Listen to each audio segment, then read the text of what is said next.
Welcome back to C education YouTube channel. നമ്മൾ ഇന്ന് എടുക്കുന്നത് breathing and exchange of gases ആണ്. അപ്പോൾ നമുക്ക് നേരെ ക്ലാസ്സിലോട്ട് കിടക്കാം.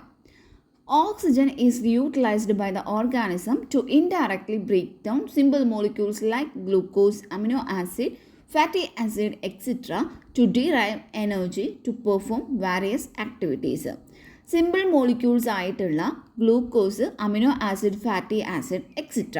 അപ്പോൾ ഇവ പോലുള്ള സിമ്പിൾ മോളിക്യൂൾസിനെ ഇൻഡയറക്ട്ലി ബ്രേക്ക് ഡൗൺ ചെയ്ത് എനർജിയെ ഡിറൈവ് ചെയ്യുന്നതിന് വേണ്ടിയിട്ട് ഓർഗാനിസംസ് ഓക്സിജൻ യൂട്ടിലൈസ് ചെയ്യുന്നുണ്ട്. അപ്പോൾ അവർക്ക് എന്തിനാണ് energy? To perform various activities. Oxygen has to be continuously provided to the cells and CO2 produced by the cell have to be released out. അപ്പോൾ എന്താ പറയുന്നത്? ഓക്സിജൻ അത് കണ്ടിന്യൂസ്ലായിട്ട് ഈ ഒരു സെല്ലിലോട്ട് പ്രൊവൈഡ് ചെയ്യുകയും വേണം. അതുപോലെ തന്നെ കാർബൺ ഡൈ ഓക്സൈഡ് അവിടെ പ്രൊഡ്യൂസ് ചെയ്യുന്ന ഈ ഒരു സെല്ല് പ്രൊഡ്യൂസ് ചെയ്യുന്ന കാർബൺ ഡൈ ഓക്സൈഡിനെ അത് പുറത്തോട്ട് വിടുകയും വേണം. ഈ ഒരു process of exchange of oxygen from the atmosphere with carbon dioxide produced by the cell is called breathing. അപ്പോൾ ഈ ഒരു ഓക്സിജൻ്റെ എക്സ്ചേഞ്ചിനെയാണ് നമ്മൾ ബ്രീത്തിങ് എന്നതുകൊണ്ട് ഉദ്ദേശിക്കുന്നത്. കോമൺലി അത് അറിയപ്പെടുന്നത് റെസ്പിറേഷൻ എന്നാണ്. Respiratory organs. Respiratory organ of earth വേം ഈസ് മോയ്സ്റ്റ് ക്യൂട്ടിക്കിൾ. അപ്പോൾ ക്യൂട്ടിക്കിൾ യൂസ് ചെയ്തിട്ടുള്ള റെസ്പിറേഷനാണ് ക്യൂട്ടേനിയസ് റെസ്പിറേഷൻ എന്ന് പറയുന്നത്. അപ്പോൾ എർത്ത് വേം അതിൻ്റെ ഒരു റെസ്പിറേറ്ററി ഓർഗൻ എന്ന് പറയുന്നത് മോയ്സ്റ്റ് ക്യൂട്ടിക്കിളാണ്. ഇനി ഫ്രോഗ് പോലുള്ള ആംഫീബിയൻസ് ആണെങ്കിൽ അവ ശ്വസിക്കുന്നത് അവയുടെ മോയ്സ്റ്റ് സ്കിന്നിലൂടെയാണ്. Trachea or spiracle is the respiratory system in insect. അപ്പോൾ ഇൻസെക്ട്സിൽ റെസ്പിറേറ്ററി സിസ്റ്റം എന്ന് പറയുന്നത് ട്രക്കിയ അല്ലെങ്കിൽ സ്പൈറാക്കിൾസ് ആണ്. അപ്പോൾ ട്രക്കിയ യൂസ് ചെയ്തിട്ടില്ല ആ ഒരു റെസ്പിറേഷൻ നമ്മൾ ട്രക്കിയൽ റെസ്പിറേഷൻ എന്നാണ് പറയുന്നത്. Aquatic arthropods and mollusca respire through gills. അപ്പോൾ അക്വാട്ടിക് ആർത്രോപോഡ്സ് ആണെങ്കിലും അതുപോലെ തന്നെ മൊളസ്ക അതൊക്കെ ആണെങ്കിലും അത് ഗിൽസിലൂടെ ആയിരിക്കും അവ ശ്വസിക്കുന്നത്, റെസ്പെയർ ചെയ്യുന്നത്. Among vertebrates fishes use gills. അപ്പോൾ ആ ഒരു റെസ്പിറേഷനെ ബ്രാങ്കിയൽ റെസ്പിറേഷൻ എന്നാണ് പറയുന്നത്. Whereas amphibians, reptiles, birds, mammals ഇതൊക്കെ റെസ്പെയർ ചെയ്യുന്നത് ലങ്സിലൂടെയാണ്. അപ്പോൾ ലങ്സിലൂടെയുള്ള റെസ്പിറേഷന് നമ്മൾ പൾമണറി റെസ്പിറേഷൻ എന്നാണ് പറയുന്നത്. Next, parts of human respiratory system. അപ്പോൾ human respiratory system consist of a pair of nostrils, nasal chamber, pharynx, larynx, trachea and a pair of lungs. അപ്പോൾ ഇതൊക്കെയാണ് ഹ്യൂമൻ റെസ്പിറേറ്ററി സിസ്റ്റം എന്ന് പറയുന്നത്. അപ്പോൾ എന്തൊക്കെയായിരുന്നു? നോസ്ട്രിൽസ് ഉണ്ടായിരിക്കും, ഒരു പെയർ ഓഫ് നോസ്ട്രിൽസ് ഉണ്ട്, അതുപോലെ നാസൽ ചേംബർ ഉണ്ട്, ഫാരിങ്സ്, ലാരിങ്സ് ഉണ്ട്, ട്രക്കിയ ഉണ്ട്, അതുപോലെ തന്നെ ഒരു പെയർ ഓഫ് ലങ്സും ഉണ്ട്. Pharynx is the common passage for food and air. നമുക്കറിയാം, നമ്മൾ ചെറിയ ക്ലാസ്സിൽ പഠിച്ചിട്ടുള്ളതാണ്. ഫാരിങ്സ് എന്ന് പറയുന്നതാണ് ഫുഡിൻ്റെയും അതുപോലെ തന്നെ എയറിൻ്റെയും കോമൺ പാസേജ് ആയിട്ട് വരുന്നത്. The pharynx opens through the larynx region into the trachea. ഈ ലാരിങ്സ് റീജിയനിലൂടെ അത് എന്ത് ചെയ്യുന്നു? അത് ട്രക്കിയയിലോട്ട് ഓപ്പൺ ചെയ്യുന്നു. ലാരിങ്സ് എന്ന് പറഞ്ഞാൽ അതൊരു കാർട്ടിലേജിനസ് ബോക്സ് ആണ്. അതെന്തിന് സഹായിക്കുന്നു? സൗണ്ട് പ്രൊഡക്ഷന് വേണ്ടിയിട്ട് അത് സഹായിക്കുന്നുണ്ട്. അതുകൊണ്ട് തന്നെ അത് സൗണ്ട് ബോക്സ് എന്നും അറിയപ്പെടുന്നുണ്ട്. ഇനി എപ്പിഗ്ലോട്ടിസ്. അപ്പോൾ എപ്പിഗ്ലോട്ടിസ് എന്ന് പറയുമ്പോൾ അതൊരു ഇലാസ്റ്റിക് കാർട്ടിലേജിനസ് ഫ്ലാപ്പാണ്. അതാണ് നമ്മുടെ ഫുഡിന്, അതായത് ലാരിങ്സിലോട്ടുള്ള ഫുഡിൻ്റെ എൻട്രീനെ പ്രിവെൻറ്റ് ചെയ്യുന്നത്. Trachea is A straight tube. Trachea എന്ന് പറയുന്നത് ഒരു സ്ട്രൈറ്റ് ആയിട്ടുള്ള ട്യൂബാണ്. അത് എവിടം വരെ എക്സ്റ്റെൻഡ് ചെയ്യുന്നുണ്ട്? നമ്മുടെ മിഡ് തൊറാസിക് കാവിറ്റി വരെ അത് എക്സ്റ്റെൻഡ് ചെയ്യുന്നുണ്ട്.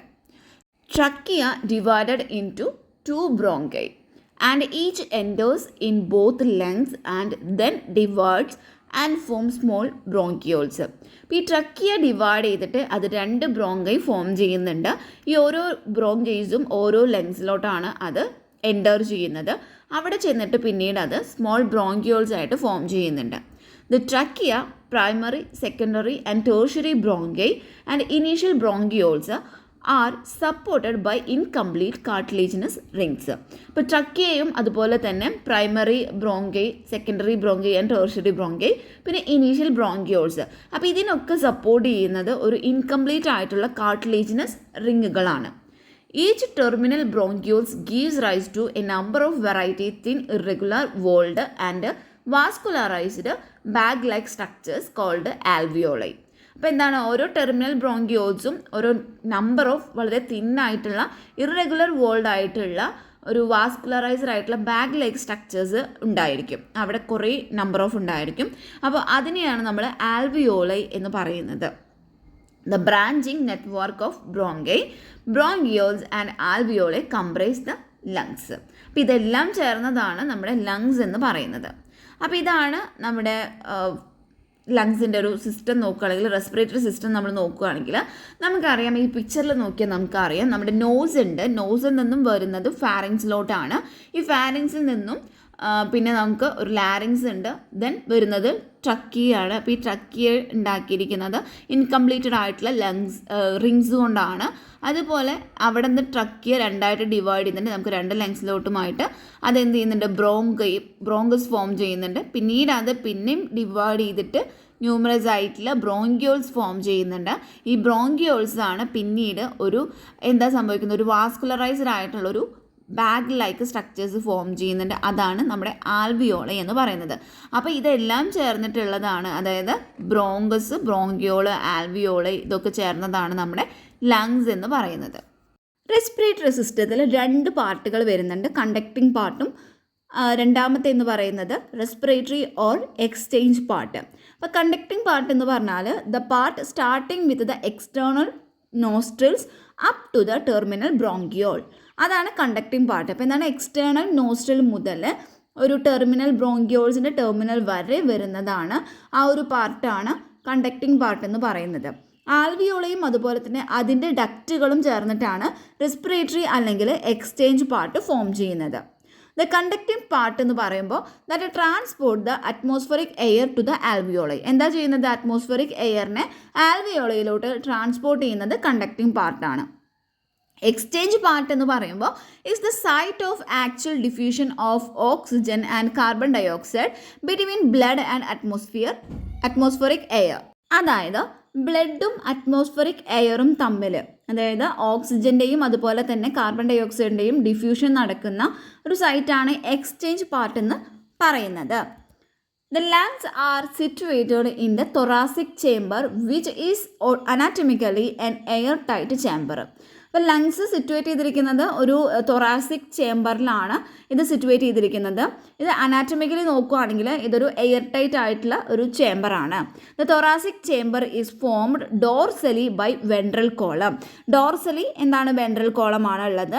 വെൻട്രലി നോക്കിയാൽ by the sternum and laterally by the ribs and lower side by the dome shaped diaphragm. റെസ്പിറേഷനിൽ എന്തൊക്കെയാണ് ഇൻവോൾവ് ചെയ്തിട്ടുള്ള സ്റ്റെപ്പുകൾ ഏതൊക്കെയാണെന്ന് നോക്കാം. ഫസ്റ്റ് വൺ എന്ന് പറയുന്നത് breathing or pulmonary ventilation by which atmospheric air is drawn in and CO2 rich alveolar air is released out. അപ്പോൾ first പറയുന്നത് ബ്രീത്തിങ് അല്ലെങ്കിൽ പൾമണറി വെന്റിലേഷൻ ആണ്. അതിങ്ങനെയാണ്, ഈ അറ്റ്മോസ്ഫറിക് എയർ ഉണ്ടായിരിക്കും, അത് ഉള്ളിലോട്ട് പോകുന്നു. അതേപോലെ തന്നെ അതിൽ നിന്ന് കാർബൺ ഡൈ ഓക്സൈഡ് റിച്ച് ആയിട്ടുള്ള ആൽവിയോളാർ എയർ പുറത്തോട്ട് റിലീസ്ഡ് ആവുന്നു. സെക്കൻഡ് വൺ എന്ന് പറയുന്നത് ഡിഫ്യൂഷൻ ഓഫ് ഗ്യാസസ് ആണ്. അതായത് ഓക്സിജൻ്റെയും അതുപോലെ തന്നെ കാർബൺ ഡൈ ഓക്സൈഡിൻ്റെയും ഡിഫ്യൂഷനാണ് നെക്സ്റ്റ് വരുന്ന ഒരു സ്റ്റെപ്പ് എന്ന് പറയുന്നത് അക്രോസ് ആൽവിയോളാർ മെംബ്രെയിൻ. മൂന്നാമത്തെ ഒരു സ്റ്റെപ്പ് എന്ന് പറയുന്നത് transport of gases by the blood. Fourth step diffusion of oxygen and carbon dioxide between blood and tissues. ഇപ്പോൾ ടിഷ്യൂസും അതുപോലെ തന്നെ ബ്ലഡും അതിനിടയിലായിട്ട് ഇതിൻ്റെ ഒരു ഡിഫ്യൂഷൻ നടക്കുന്നു. ആൻഡ് അടുത്തൊരു സ്റ്റെപ്പ് എന്ന് പറയുന്നത് യൂട്ടിലൈസേഷനാണ്. അപ്പോൾ utilisation of oxygen by the cell for എന്തിനു വേണ്ടിയിട്ടായിരിക്കും, for catabolic reactions and resultant release of carbon dioxide. അപ്പോൾ അവരുടെ കാറ്റബോളിക് റിയാക്ഷന് വേണ്ടിയിട്ട് ഓക്സിജൻ റിസീവ് ചെയ്യുന്നു, എന്നിട്ട് എന്ത് ചെയ്യുന്നു, കാർബൺ ഡൈ ഓക്സൈഡിനെ അവിടെ റിലീസ് ചെയ്യാണ് ചെയ്യുന്നത്. Mechanism of breathing in man. ഇനി നമുക്ക് ബ്രീത്തിങ്ങിൻ്റെ മെക്കാനിസം നോക്കാം. It is brought about alternate expansion and contraction of thoracic cavity. അപ്പോൾ ബ്രീത്തിങ്ങിൽ രണ്ട് സ്റ്റെപ്സ് ആണുള്ളത്, ഇൻസ്പിറേഷൻ ആൻഡ് എക്സ്പിറേഷൻ. അപ്പോൾ ഇൻസ്പിറേഷൻ എന്ന് പറയുമ്പോൾ ഇൻടേക്ക് ഓഫ് അറ്റ്മോസ്ഫറിക് എയർ ആണ്, നമ്മൾ ശ്വാസം ഉള്ളിലോട്ട് എടുക്കുന്നത്. എക്സ്പിറേഷൻ എന്ന് പറയുമ്പോൾ നമ്മൾ release out of alveolar air, നമ്മൾ എയർ പുറത്തോട്ട് വിടുന്നു.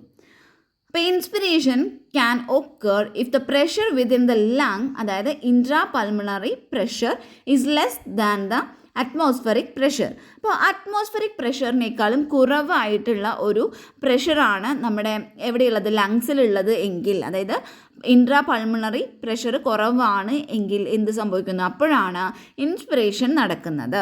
There is a negative pressure in the lungs with respect to the atmospheric pressure. Expiration അപ്പോൾ എങ്ങനെയായിരിക്കും, ഇതിൻ്റെ ഓപ്പോസിറ്റ് ആയിരിക്കും. അതായത് ഇൻട്രാ പൾമണറി പ്രഷർ നമ്മുടെ അറ്റ്മോസ്ഫറിക് പ്രഷറിനേക്കാളും ഹയർ ആയിരിക്കും. അപ്പോൾ അങ്ങനെ സംഭവിക്കുമ്പോഴാണ് എക്സ്പിറേഷൻ നടക്കുന്നത്. The diaphragm is a specialised set of muscles. Diaphragm എന്ന് പറയുന്നത് ഒരു സ്പെഷ്യലൈസ്ഡ് സെറ്റ് ഓഫ് മസിൽസ് ആണ്. External and internal intercostals between the ribs help in generation of such gradients. അതാണ് ഡയഫ്രം ചെയ്യുന്നത്. അപ്പോൾ നമുക്ക് നോക്കാം, ബ്രീത്തിങ്ങിൻ്റെയും അതുപോലെ തന്നെ ബ്രീത്തിങ് ഔട്ടിൻ്റെയും ഒരു പിക്ചർ തന്നിട്ടുണ്ട്. Inspiration is initiated by the contraction of diaphragm, which increases the volume of thoracic chamber in the anteroposterior axis. അപ്പോൾ ആൻറ്ററോപോസ്റ്റീരിയർ ആക്സിസിൽ ഈ ഒരു തൊറാസിക് ചേമ്പറിൻ്റെ വോളിയം ഇൻക്രീസ് ആവുന്നത് എങ്ങനെയായിരിക്കും, ഈ ഡയഫ്രത്തിൻ്റെ കൺട്രാക്ഷൻ മൂലമായിരിക്കും. അപ്പോൾ അങ്ങനെയാണ് ഇൻസ്പിറേഷൻ അവിടെ ഇനീഷ്യേറ്റഡ് ആവുന്നത്. The contraction of external intercostal muscles lift up the ribs and sternum, causing an increase in the volume of thoracic chamber in the ഡോർസോവെൻട്രൽ axis. എന്താ സംഭവിക്കുന്നത്, ഈ ഒരു എക്സ്റ്റേണൽ ഇൻ്റർകോസൽ മസിൽസിൻ്റെ കൺട്രാക്ഷൻ നമ്മുടെ റിബ്സിനെയും അതുപോലെ തന്നെ സ്റ്റേർണത്തിനെയും ലിഫ്റ്റ് അപ്പ് ചെയ്യുന്നു. അങ്ങനെ തൊറാസിക് ചേമ്പറിൽ ഡോർസോവെൻട്രൽ ആക്സിസിലായിട്ട് ഒരു വോളിയം അതിന് ഇൻക്രീസ്ഡ് ആവുകയാണ് ചെയ്യുന്നത്. ആൻഡ് ഹെൽത്തി ഹ്യൂമൻ ആണെങ്കിൽ, ഒരു ഹെൽത്തി ആയിട്ടുള്ള ഒരു ഹ്യൂമൻ ആണെങ്കിൽ അയാളുടെ ബ്രീത്ത് എന്ന് പറയുന്നത് ഒരു 12 to 16 times per minute ആയിരിക്കും അയാളുടെ ബ്രീത്ത് എന്ന് പറയുന്നത്. The volume of air involve in breathing movements can be estimated by using a spirometer which helps in clinical assessment of pulmonary functions. Volume of air involved in breathing movements. അപ്പോൾ breathing മൂവ്മെൻറ്റ്സിൽ വരുന്ന involve ആയിട്ടുള്ള എയറിൻ്റെ വോളിയത്തിന് നമുക്ക് estimate ചെയ്യാൻ പറ്റുന്നത് നമുക്ക് spirometer use ചെയ്യുന്നത് വഴിയാണ്. അപ്പോൾ നമുക്ക് പൾമണറി ഫംഗ്ഷൻ്റെ അസസ്മെൻറ്റിന്, ക്ലിനിക്കൽ അസസ്മെൻറ്റിന് ഹെൽപ്പ് ചെയ്യുന്ന ഒന്നാണ് സ്പൈറോമീറ്റർ എന്ന് പറയുന്നത്. Next respiratory volumes and capacities ആണ് നമ്മൾ അടുത്തതായിട്ട് നോക്കുന്നത്. ഫസ്റ്റ് വൺ ആണ് ടൈഡൽ വോളിയം, അത് TV എന്നാണ് റെപ്രസെൻറ്റ് ചെയ്യുന്നത്. Volume of air inspired or expired during normal respiration, അതാണ് ടൈഡൽ വോളിയം എന്ന് പറയുന്നത്. അപ്പോൾ എന്താ പറയുന്നത്, നമ്മൾ നോർമൽ റെസ്പിറേഷൻ നടക്കുന്ന സമയത്ത് നമ്മൾ ഉള്ളിലോട്ട് എടുക്കുന്നതും അതുപോലെ തന്നെ പുറത്തേക്ക് വിടുന്ന എയറിൻ്റെ വോളിയം, അതാണ് tidal volume. It is approximately 500 ml. അത് അപ്രോക്സിമേറ്റ്ലി നോക്കുകയാണെങ്കിൽ 500 ml ആയിരിക്കും. അതായത് ഒരു ഹെൽത്തി മാൻ ആണെങ്കിൽ can inspire or expire approximately 6000 to 8000 ml of air per minute. Inspiratory reserve volume, IRV, additional volume of air a person can inspire by a forcible inspiration. അതായത് നമ്മുടെ normal respiration കൂടാതെ അതിൽ നമ്മൾ additional ആയിട്ട് എടുക്കുന്ന inspire ചെയ്യുന്ന എയറിൻ്റെ volume, അതാണ് IRV എന്ന് പറയുന്നത്. അതായത് നമ്മൾ ഫോഴ്സിബിളായിട്ട് ഇൻസ്പിറേഷൻ നടത്തുമ്പോൾ നമ്മൾ സ്വീകരിക്കുന്ന അഡീഷണൽ വോളിയം ഓഫ് എയറിനെയാണ് നമ്മൾ IRV അല്ലെങ്കിൽ ഇൻസ്പിറേറ്ററി റിസർവ് വോളിയം എന്ന് പറയുന്നത്. This averages 2500 ml to 3000 ml. Next വരുന്നത് എക്സ്പിറേറ്ററി റിസർവ് വോളിയം ആണ്. അപ്പോൾ എന്താ, അതിനെ നമ്മൾ എക്സ്പ്രസ് ചെയ്യുന്നത് ERV എന്നാണ്. അപ്പോൾ ഇതിൻ്റെ ഇൻസ്പിറേഷൻ്റെ നേരെ ഓപ്പോസിറ്റ് ആയിരിക്കും ഇത്. അതായത് additional volume of air a person can expire by forcible expiration. അപ്പോൾ നമ്മൾ പുറത്തോട്ട് വിടുന്നത്, അതായത് നമ്മളൊരു ശക്തിയായി പുറത്തോട്ട് വിടുമ്പോൾ ഉണ്ടാവുന്ന ആ ഒരു എയറിൻ്റെ വോളിയത്തിനെയാണ് നമ്മൾ എന്ത് പറയുന്നത്, ERV അല്ലെങ്കിൽ എക്സ്പിറേറ്ററി റിസർവ് വോളിയം എന്ന് പറയുന്നത്. അപ്പോൾ ഇതിൻ്റെ ഒരു ആവറേജ് എന്ന് പറയുന്നത് 1000 ml to 1100 ml, അതാണ് ഇതിൻ്റെ ഒരു ആവറേജ് എന്ന് പറയുന്നത്. നെക്സ്റ്റ് വരുന്നത് RV ആണ്, അതായത് റെസിഡ്യുവൽ വോളിയം. റെസിഡ്യുവൽ വോളിയം എന്ന് പറയുമ്പോൾ volume of air remaining in the lungs even after A forcible expiration. അപ്പം നമ്മൾ ഫോഴ്സിബിളായിട്ട് എക്സ്പയർ ചെയ്തതിന് ശേഷം പുറത്തോട്ട് വിട്ടതിന് ശേഷം നമ്മുടെ ലങ്സിൽ റിമൈനിങ് ആയിട്ടുള്ള ആ ഒരു വോളിയം ഓഫ് എയർ ആണ് റെസിഡ്യൂവൽ വോളിയം ഓഫ് എയർ എന്ന് പറയുന്നത്, അല്ലെങ്കിൽ RV എന്ന് റെപ്രസെൻ്റ് ചെയ്യുന്നത്. അപ്പോൾ അതിൻ്റെ ഒരു ആവറേജ് എന്ന് പറയുന്നത് 1100 ml to 1200 ml. അതാണ് ഇവിടെ വരുന്ന ഒരു ആവറേജ് ലെവൽ എന്ന് പറയുന്നത്. നെക്സ്റ്റ് പറയുന്നത് ഇൻസ്പിറേറ്ററി കപ്പാസിറ്റി ആണ്. IC എന്ന് നമുക്കതിനെ ഡിനോട്ട് ചെയ്യാം അല്ലെങ്കിൽ എക്സ്പ്രസ് ചെയ്യാം. Total volume of air a person can inspire after A normal expiration. അപ്പം നമ്മൾ നോർമൽ എക്സ്പിറേഷന് ശേഷം ഒരു വ്യക്തിക്ക് ഉള്ളിലോട്ട് എടുക്കാൻ പറ്റുന്ന ടോട്ടൽ വോളിയം ഓഫ് എയർ ആണ് ഇൻസ്പിറേറ്ററി കപ്പാസിറ്റി എന്ന് പറയുന്നത്. അപ്പോൾ this include tidal volume and inspiratory reserve volume. അപ്പോൾ ഇതെങ്ങനെയാണ് കാണുന്നതെന്ന് വെച്ചാൽ ടൈഡൽ വോളിയം പ്ലസ് IRV ആണ് എന്ത് പറയുന്നത്, ഇൻസ്പിറേറ്ററി കപ്പാസിറ്റി എന്ന് പറയുന്നത്. അതുപോലെ എക്സ്പിറേറ്ററി കപ്പാസിറ്റി എന്ന് പറയുമ്പോൾ EC എന്ന് പറയുമ്പോൾ total volume of air a person can expire after A normal inspiration. അപ്പോൾ നോർമൽ ഇൻസ്പിറേഷന് ശേഷം ഒരു വ്യക്തിക്ക് പുറത്തേക്ക് വിടാൻ പറ്റുന്ന വോളിയം ഓഫ് എയർ, അതാണ് എക്സ്പിറേറ്ററി കപ്പാസിറ്റി എന്ന് പറയുന്നത്. അപ്പോൾ അതിൽ വരുന്നത് ടൈഡൽ വോളിയം കൂടാതെ എക്സ്പിറേറ്ററി റിസർവ് വോളിയം കൂടി ഇതിൽ വരുന്നുണ്ട്. അപ്പോൾ ഇത് രണ്ടും ചേർന്നതാണ് എക്സ്പിറേറ്ററി കപ്പാസിറ്റി എന്ന് പറയുന്നത്. ഫങ്ഷണൽ റെസിഡ്യൂവൽ കപ്പാസിറ്റി FRC ആണ് നമ്മൾ അടുത്തത് പറയുന്നത്. Volume of air that will remain in the lungs after A normal expiration. അപ്പോൾ നോർമൽ എക്സ്പിറേഷന് ശേഷം ലങ്സിൽ റിമൈൻ ചെയ്യുന്ന വോളിയം ഓഫ് എയർ ആണ് ഫങ്ഷണൽ റെസിഡ്യൂവൽ കപ്പാസിറ്റി എന്ന് പറയുന്നത്. ഇതിൽ വരുന്നത് this include ERV plus RV. അപ്പോൾ എന്തൊക്കെയാണ്, expiratory reserve volume plus residual volume, അതാണ് ഈ ഒരു FRC എന്ന് പറയുന്നത്. വൈറ്റൽ കപ്പാസിറ്റി അഥവാ VC. അപ്പോൾ the maximum volume of air a person can breath in after A forcible expiration. അപ്പോൾ നമ്മൾ ഫോഴ്സിബിൾ എക്സ്പിറേഷന് ശേഷം ഒരു വ്യക്തിക്ക് സ്വീകരിക്കാൻ പറ്റുന്ന അല്ലെങ്കിൽ ബ്രീത്ത് ചെയ്ത് എടുക്കാൻ പറ്റുന്ന ആ ഒരു എയറിൻ്റെ വോളിയം, മാക്സിമം വോളിയത്തിനെയാണ് വൈറ്റൽ കപ്പാസിറ്റി എന്നതുകൊണ്ട് ഉദ്ദേശിക്കുന്നത്. ദിസ് ഇൻക്ലൂഡ് ERV, അതായത് expiratory reserve volume, and TV tidal volume, and IRV inspiratory reserve volume, or the maximum volume of air a person can breathe out after a forced inspiration. Vital കപ്പാസിറ്റീനെ നമുക്ക് മറ്റൊരു രീതിയിലും പറയാം. അതായത് ഒരു forced ഇൻസ്പിറേഷന് ശേഷം ഒരു വ്യക്തിക്ക് പുറത്തോട്ട് വിടാൻ പറ്റുന്ന, ബ്രീത്ത് ഔട്ട് ചെയ്യാൻ പറ്റുന്ന മാക്സിമം വോളിയം ഓഫ് എയർ, അതും ഈ ഒരു വൈറ്റൽ കപ്പാസിറ്റിയിൽ വരുന്നതാണ്. നെക്സ്റ്റ് വരുന്നതാണ് ടോട്ടൽ ലങ് കപ്പാസിറ്റി. അപ്പോൾ ടോട്ടൽ ലങ് കപ്പാസിറ്റിയിൽ പറയുന്നത് total volume of air accommodated in the lungs at the end of A forced inspiration. ഒരു ഫോഴ്സ്ഡ് ഇൻസ്പിറേഷന് ശേഷം അല്ലെങ്കിൽ അതിൻ്റെ എൻഡിലായിട്ട് എന്ത് സംഭവിക്കുന്നു, ഈ ലങ്സിൽ അക്കോമഡേറ്റ് ചെയ്യാൻ പറ്റുന്ന ഈ ഒരു ടോട്ടൽ വോളിയം ഓഫ് എയർ ആണ് എന്ത്, ടോട്ടൽ ലങ് കപ്പാസിറ്റി എന്ന് പറയുന്നത്. ദിസ് ഇൻക്ലൂഡ്, ഇതിലെന്തൊക്കെയാണ് വരുന്നത്, RV വരുന്നുണ്ട്, അതുപോലെ ERV വരുന്നുണ്ട്, TV വരുന്നുണ്ട്, and IRV.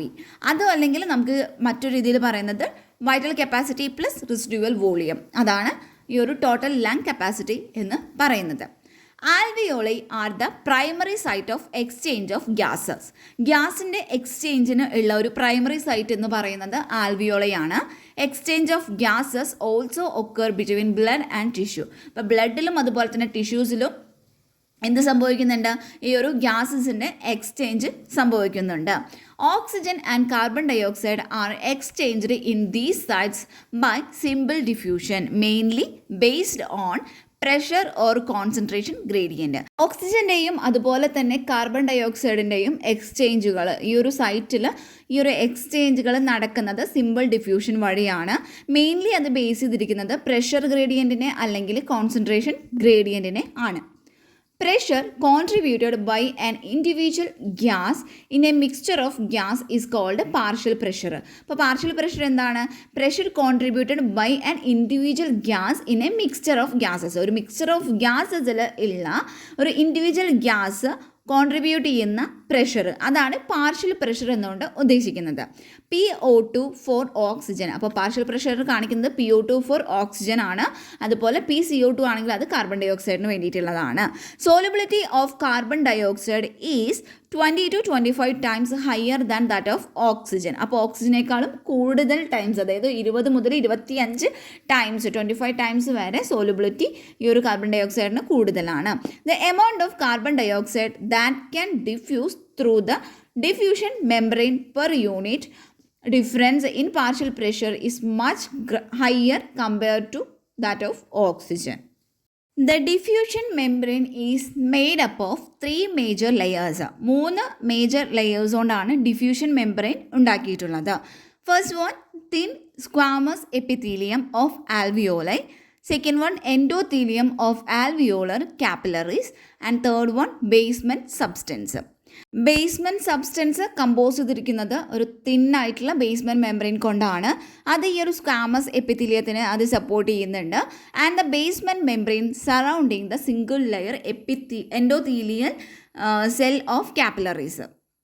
Blood is the medium of transport for oxygen and carbon dioxide. അപ്പോൾ O2-ൻ്റെയും CO2-ൻ്റെയും ട്രാൻസ്പോർട്ടിനുള്ള ഒരു മീഡിയമായിട്ട് വർത്തിക്കുന്നത് ബ്ലഡാണ്.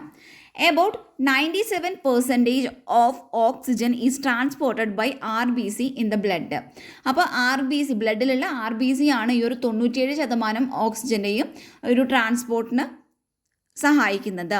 ദ റിമൈനിങ് ആയിട്ടുള്ള 3% oxygen is carried in A dissolved state. അത് ഒരു ഡിസോൾഡ് സ്റ്റേറ്റിലായിട്ടാണ് അത് ക്യാരി ചെയ്യുന്നത് through the plasma. Nearly 20 to 25% of carbon dioxide is transported by RBC, whereas 70% of it is carried as bicarbonate. അപ്പോൾ carbon dye ഓക്സൈഡിൻ്റെ കേസിൽ പറയുകയാണെങ്കിൽ ഒരു 20 മുതൽ 25% കാർബൺ ഡൈ ഓക്സൈഡ് ട്രാൻസ്പോർട്ട് ചെയ്യുന്നത് RBC ആണ്. റിമൈനിങ് ആയിട്ടുള്ള 70% അല്ലെങ്കിൽ 70% അത് ഈ ബൈകാർബണേറ്റിൻ്റെ ഫോമിലാണ് അത് ക്യാരി ഔട്ട് ചെയ്യുന്നത്. About 7% of CO2 is carried in a dissolved state through plasma. അപ്പോൾ ഒരു 7% ഒക്കെ വരുന്ന ഈ ഒരു കാർബൺ ഡൈ ഓക്സൈഡ് അത് ക്യാരിഡ് ആവുന്നത് ഈ ഒരു ഡിസോൾഡ് സ്റ്റേറ്റിലാണ് ത്രൂ പ്ലാസ്മ. നെക്സ്റ്റ് വരുന്നത് ട്രാൻസ്പോർട്ട് ഓഫ് ഓക്സിജൻ ആണ്. Hemoglobin is a red coloured iron containing pigment present in the RBC. നമുക്കറിയാം ഹീമോഗ്ലോബിൻ എന്ന് പറയുന്നത് RBCയിൽ കാണപ്പെടുന്ന ഒരു റെഡ് കളേർഡ് ആയിട്ടുള്ള അയൺ കണ്ടെയ്നിങ് പിഗ്മെൻ്റ് ആണ്. അപ്പോൾ oxygen can bind with hemoglobin in a reversible manner to form oxy haemoglobin. എന്താണ് ഈ ഓക്സിജൻ ഹീമോഗ്ലോബിനായിട്ട് ബൈൻഡ് ചെയ്യുന്നു, ഒരു റിവേഴ്സിബിൾ മാനറിൽ അത് ബൈൻഡ് ചെയ്യുന്നു, എന്നിട്ട് അത് ഓക്സി ഹീമോഗ്ലോബിൻ ഫോം ചെയ്യുന്നു. ഓരോ ഹീമോഗ്ലോബിൻ മോളിക്യൂളിനും മാക്സിമം അത് 4 മോളിക്യൂൾ ഓഫ് ഓക്സിജനെയാണ് അതിന് ക്യാരി ചെയ്യാനായിട്ട് പറ്റുന്നുള്ളൂ. ഒരു sigmoid curve is obtained when percentage saturation of haemoglobin with oxygen is plotted against PO2. This curve is called oxygen dissociation curve. PO2-ന് എഗെയിൻസ്റ്റ് ആയിട്ട് നമ്മൾ ഈ ഒരു ഹീമോഗ്ലോബിൻ വിത്ത് O2 എന്ന് പറയുന്നത് അതിൻ്റെ ഒരു പെർസെൻറ്റേജ് സാച്ചുറേഷൻ നമ്മൾ പ്ലോട്ട് ചെയ്യുകയാണെങ്കിൽ അവിടെ നമുക്കൊരു സിഗ്മോയിഡ് ആയിട്ടുള്ള ഒരു കർവ് നമുക്ക് കിട്ടുന്നുണ്ട്. ആ ഒരു കർവിനെയാണ് ഓക്സിജൻ ഡിസോസിയേഷൻ കർവ് എന്ന് വിളിക്കുന്നത്. Every 100 ml of oxygenated blood can deliver around 5 ml of O2 to the tissue under normal physiological conditions. ഓരോ 100 ml of oxygenated bloodനും ഒരു 5 ml of ഓക്സിജന് ഈ ഒരു ടിഷ്യൂവിലോട്ട് അതിന് ഡെലിവർ ചെയ്യാനായിട്ട് പറ്റുന്നുണ്ട് under normal physiological conditions. Next വരുന്നത് transport of carbon dioxide ആണ്. CO2-ൻ്റെ transport. CO2 is carried by hemoglobin as carbamino hemoglobin. അതായത് ഈ CO2-നെ ഹീമോഗ്ലോബിൻ ക്യാരി ചെയ്യുന്നത് കാർബമിനോ ഹീമോഗ്ലോബിൻ ആയിട്ടാണ്. This binding is related to the partial pressure of carbon dioxide. The PCO2 is low and PO2 is high as in the alveoli. Dissociation of carbon dioxide from carbamino hemoglobin take place. ആൽവിയോളയിൽ എന്താണ് ഈ ഒരു PCO2 എന്ന് പറയുന്നത് law ആയിരിക്കും, PO2 എന്ന് പറയുന്നത് high ആയിരിക്കും. അപ്പോൾ എന്ത് സംഭവിക്കുന്നു, ഈ ഒരു കാർബാമിനോ ഹീമോഗ്ലോബിനിൽ നിന്നും കാർബൺ ഡൈ ഓക്സൈഡിൻ്റെ ഡിസോസിയേഷൻ നടക്കുന്നു. RBC contain a very high concentration of the enzyme carbonic anhydrase എന്ന് പറയുന്ന എൻസൈമിൻ്റെ കോൺസെൻട്രേഷൻ RBCയിൽ കൂടുതലായിരിക്കും. And minute quantities of the same is present in the plasma too. അത് ആ ഒരു ഇപ്പോൾ പറഞ്ഞ ഈ കാർബോണിക് അൻഹൈഡ്രേസ് എന്ന് പറയുന്ന എൻസൈം ഒരു മൈന്യൂട്ട് ക്വാണ്ടിറ്റീസിൽ ഇത് പ്ലാസ്മയിലും പ്രസൻ്റ് ആയിരിക്കും. This enzyme facilitate the following reaction in both directions. അപ്പോൾ ഈ ഒരു എൻസൈമാണ് ഈ ഒരു പറയുന്ന ഈ ഒരു ഫോളോയിങ് റിയാക്ഷനെ ഫെസിലിറ്റേറ്റ് ചെയ്യുന്നത്. Every 100 ml of deoxygenated blood എടുത്ത് നോക്കിയാലും അത് അപ്രോക്സിമേറ്റ്ലി 4 ml കാർബൺ ഡൈ ഓക്സൈഡിനെ അത് ആൽവിയോളയിലോട്ട് ഡെലിവർ ചെയ്യുന്നുണ്ട്. നെക്സ്റ്റ് വരുന്നത് ഡിസോർഡേഴ്സ് ഓഫ് റെസ്പിറേറ്ററി സിസ്റ്റമാണ്. അപ്പോൾ റെസ്പിറേറ്ററി സിസ്റ്റത്തിൽ വരുന്ന ഡിസോർഡേഴ്സ്. ഫസ്റ്റ് വൺ നമ്മൾ പറയുന്നത് ആസ്മയാണ്. അപ്പോൾ ആസ്മ എന്ന് പറയുമ്പോൾ it is the difficulty in breathing causing wheezing due to the inflammation of bronchi and bronchioles. അപ്പോൾ ആസ്മ എന്ന് പറയുമ്പോൾ നമുക്കറിയാം ഡിഫിക്കൾട്ടി ഇൻ ബ്രീത്തിങ് ആണ്. നമുക്ക് ശ്വസിക്കാനായിട്ട് ബുദ്ധിമുട്ട് വരുന്ന ഒരു അവസ്ഥയാണ് ഈ ഒരു ആസ്മ എന്ന് പറയുന്നത്. അത് വീസിങ്ങിന് കാരണമാവുന്നുണ്ട്. ബ്രോങ്കൈ അതുപോലെ തന്നെ ബ്രോങ്കിയോൾസിലുള്ള ഇൻഫ്ലമേഷനാണ് ഇതിന് കാരണം. അപ്പോൾ ആസ്മ വരുന്ന ആൾക്കാരുടെ നമുക്ക് ഒരു പിക്ക് തന്നിട്ടുണ്ട്. അപ്പോൾ നോർമൽ ലങ്ങും അതുപോലെ തന്നെ ആസ്മാറ്റിക് ലങ്ങും തന്നിട്ടുണ്ട്. നോർമൽ ലങ് ആണെങ്കിൽ അവിടെ നോർമൽ ലൈനിങ് നമുക്ക് ശ്രദ്ധിച്ച് നോക്കിയാൽ കാണാം. നോർമൽ ലൈനിങ്ങും അതുപോലെ തന്നെ നോർമൽ എമൗണ്ട് ഓഫ് മ്യൂക്കസും നമുക്ക് തന്നിട്ടുണ്ട്. പക്ഷേ ആസ്മാറ്റിക് ലങ് ആവുമ്പോൾ അവിടെ മസിൽസ് എന്ത് സംഭവിക്കുന്നു, മസിൽസ് അവിടെ ടൈറ്റൻ ആവുകയാണ് ചെയ്യുന്നത്. അതുപോലെ തന്നെ സ്വള്ളനായിട്ടുള്ള ഒരു ലൈനിങ് ആയിരിക്കും ഉണ്ടായിരിക്കുക. കൂടാതെ അവിടെ എക്സസ് ആയിട്ടുള്ള മ്യൂക്കസ് ആണ് കാണപ്പെടുന്നത്. അപ്പോൾ അതാണ് നമുക്ക് എന്താണ് ഡിഫിക്കൽട്ടി ഇൻ ബ്രീത്തിങ്ങിന് കാരണമായിട്ട് വരുന്നത്. നെക്സ്റ്റ് വരുന്നത് എംഫിസീമയാണ്. It is the chronic disorder in which alveolar walls are damaged due to which respiratory surface is decreased. അപ്പോൾ എംഫിസീമ എന്ന് പറയുന്നത് അതൊരു ക്രോണിക് ഡിസോർഡർ ആണ്. അവിടെ ആൽവിയോളർ വോൾസ് ഡാമേജ്ഡ് ആവുകയാണ് ചെയ്യുന്നത്. എങ്ങനെയാണെന്ന് വെച്ചാൽ റെസ്പിറേറ്ററി സർഫസ് അവിടെ ഡിക്രീസ്ഡ് ആയിട്ട് വരികയാണ് ചെയ്യുന്നത്. അങ്ങനെ നമ്മുടെ ആൽവിയോളർ വോൾസ് എന്ത് ചെയ്യുന്നു, ഡാമേജ്ഡ് ആവുന്നു. അപ്പോൾ one of the major cos, ഈ ഒരു അസുഖം അല്ലെങ്കിൽ ഈ ഒരു ഡിസോർഡറിൻ്റെ മേജർ കോസസ് എന്ന് പറയുന്നത് സിഗരറ്റ് സ്മോക്കിംഗ് ആണ്. ആൽവിയോളർ ചേഞ്ചസ് ഇൻ ലങ് ഡിസീസിൻ്റെ ഒരു പിക്കാണ് നമുക്ക് തന്നിട്ടുള്ളത്. ന്യൂമോണിയ, അതുപോലെ തന്നെ സെക്കൻഡ് വണ് ഹെൽത്തി പേഴ്സൻ്റെ ഒരു ആൽവിയോളയാണ് തന്നിട്ടുള്ളത്. മൂന്നാമതായി തന്നിട്ടുള്ളത് എംഫിസീമ ബാധിച്ചിട്ടുള്ള ഒരാളുടെ ഡിസോർഡർ വന്നിട്ടുള്ള ഒരാളുടെ ആൽവിയോളറുടെ പിക്കാണ് തന്നിട്ടുള്ളത്. അപ്പോൾ അതിലെന്താ സംഭവിക്കുന്നത്, ആൽവിയോളർ മെംബ്രെയിൻസ് അവിടെ ബ്രേക്ക് ഡൗൺ ചെയ്യുന്നത്. നെക്സ്റ്റ് വരുന്നത് ആസ്ബറ്റോസിസ് ആണ്. It is due to the inhalation of microscopic fibres of asbestos. അപ്പോൾ ആസ്ബറ്റോസിൻ്റെ മൈക്രോസ്കോപ്പിക് ഫൈബേഴ്സിൻ്റെ ഇൻഹലേഷൻ വഴി ഉണ്ടാവുന്നതാണ് ആസ്ബറ്റോസിസ് എന്ന് പറയുന്നത്. Call workers pneumoconiosis. അപ്പോൾ അത് സംഭവിക്കുന്നത് inhalation of call dust also known as black lung disease. അപ്പോൾ എന്താണ്, നമ്മൾ കോൾ ഡസ്റ്റിൻ്റെ ഇൻഹലേഷൻ മൂലമുണ്ടാവുന്നതാണ് ഈ ഒരു കോൾ വർക്കേഴ്സ് ന്യൂമോകോണിയോസിസ് എന്ന് പറയുന്നത്. അപ്പോൾ ഇത് ബ്ലാക്ക് ലങ് ഡിസീസ് എന്നും അറിയപ്പെടുന്നുണ്ട്. നെക്സ്റ്റ് വരുന്നത് സിലിക്കോസിസ് ആണ്. It is due to the inhaling free crystalline silica. അപ്പോൾ ഫ്രീ ക്രിസ്റ്റലൈൻ സിലിക്കയുടെ ഇൻഹൈലേഷൻ വഴി ഉണ്ടാവുന്നതാണ് സിലിക്കോസിസ്. നെക്സ്റ്റ് വരുന്നത് ഒക്യുപേഷണൽ ആസ്മയാണ്. It is due to the inhaling certain irritant in the work place such as dust, gases, fumes and vapours. അപ്പോൾ നമ്മൾ work പ്ലേസിൽ നിന്നും നമ്മൾ എന്തെങ്കിലും irritants such as dust, gases, fumes, vapours, അപ്പോൾ ഇതിൻ്റെയൊക്കെ ഇൻഹൈലേഷൻ വഴി ഉണ്ടാവുന്ന ഒന്നാണ് ഒക്യുപേഷണൽ ആസ്മ എന്ന് പറയുന്നത്.